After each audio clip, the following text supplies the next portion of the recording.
So yun guys, for today's video, magandang buhay. Ay tuturo ko naman muna sa inyo ngayon ay yung kung paano maglagay ng ng 3.7 charger module sa mga speaker natin na hindi na nagcha-charge. So itong speaker na to guys ay hindi na nagcha-charge.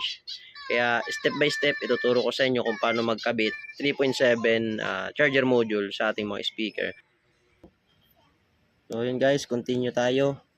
So unang gagawin ay i-check nyo muna yung positive line ng inyong charger pin na nakakabit dun sa module ng inyong speaker or dun sa motherboard ng inyong speaker. So ito na yung board ng speaker natin. So pakita mo muna ito, pakita mo to. Yan. So wala na. So ito na yun guys.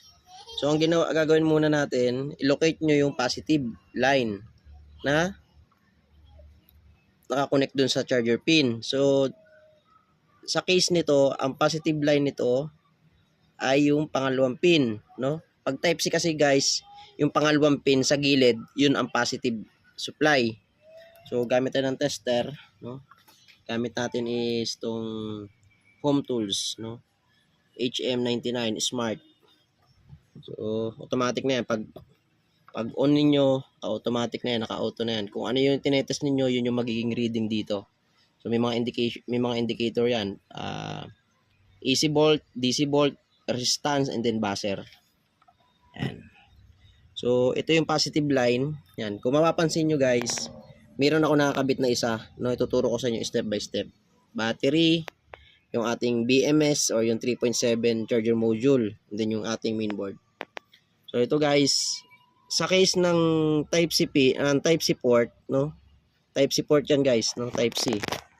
Yan, Type C ang nakakabit dyan guys, no? Type C. So, ang positive niyan lagi ay yung pangalawang pin sa gilid, no? Kaliwa kanan yan na side, no? So, inaanap ko muna yung positive line. So, ang connection ng positive line ay ito, guys. Yan. Pakita mo sa tester. Yan. So, yan, yung positive line. So, yung positive line na yan, i-connect mo ngayon dito sa iyong BMS, no, or yung charger module natin. Kakabit mo siya diyan sa positive input, no? Kung mapapansin niyo may positive input at may negative input. So yung negative input, naka-connect lang yan guys doon sa ground. Yan, negative. Tsaka ito, negative din ito, itong side ng board na to. So yun. Mapapansin niyo nag-buzzer. So yung negative na yon at saka ito ay iisa lang na connection. Yan. No? So meron ka ng positive line para pag nagsaksa ka ng charger, no? Diretso siya dito agad siya, no? Papasok siya dito. So hindi na natin tinanggal itong charger port na to at baka in case magamit pa, no, kapag nasira yung stock natin na yung built-in na charger port. So meron na tayong positive, meron tayong negative. Susunod naman, kuha ko isa para mas malinaw. So naikabit na natin yung positive dito, yan, no? Pares lang yan guys. Ikabit natin yung positive dito. Positive input, negative input. Ground lang yan, negative input. Sunod na ilalagay natin is yung battery. B plus at B minus. So saan yun? So ito ay direct na to dun sa positive line ng inyong battery at negative line ng inyong battery. Ito yung battery natin guys. Dual, no? Naka parallel. So 3.7 ang output niyan, no? So, positive, negative. So, ilagay mo lang dito siya, sa part na to, positive, negative ng battery. Positive ng battery, negative ng battery. Then, next, yung output, para magkaroon ng supply, yung ating main board, na manggagaling dito sa ating charger module. So, mababasa nyo sa ating charger module, may label naman yan. Output plus at output minus, or output positive, output negative. So yung output positive, no, ito output positive na kinabit natin, naka-connect yan guys doon sa pin ng switch, no. Yung speaker kasi natin, ang gamit na switch ay two-way, which is naka-built in na sa kanya yung switch, at the same time potentiometer na rin siya, no.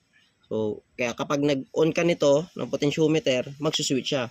So, dahil nandito yung positive, output ito, ngayon, dadaan ngayon siya dun sa switch. Pag switch mo, lilipat ngayon yung resistance dito sa kabilang pin.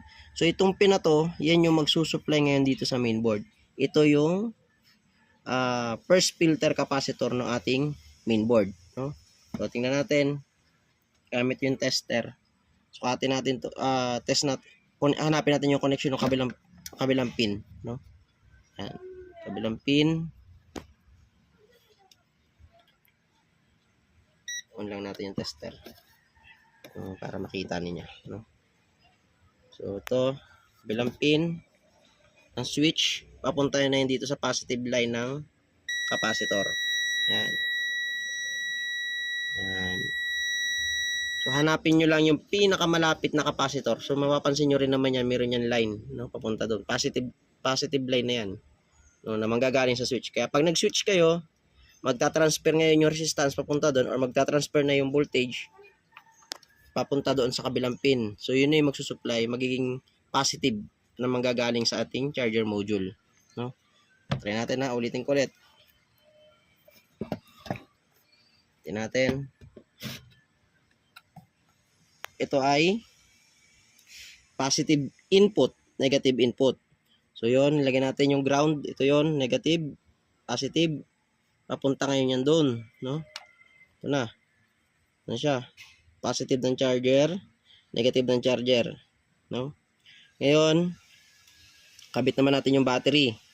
Battery plus at battery minus, no? Or negative.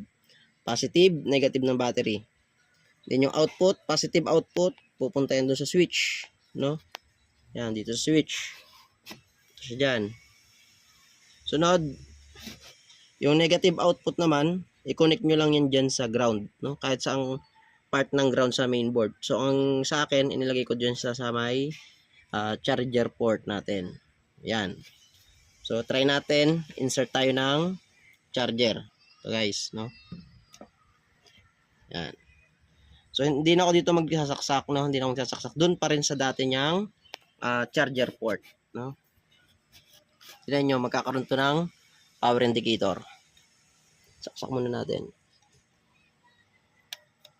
Yan siya guys, oh. So, nag-charge na siya. So, meron siyang 3.8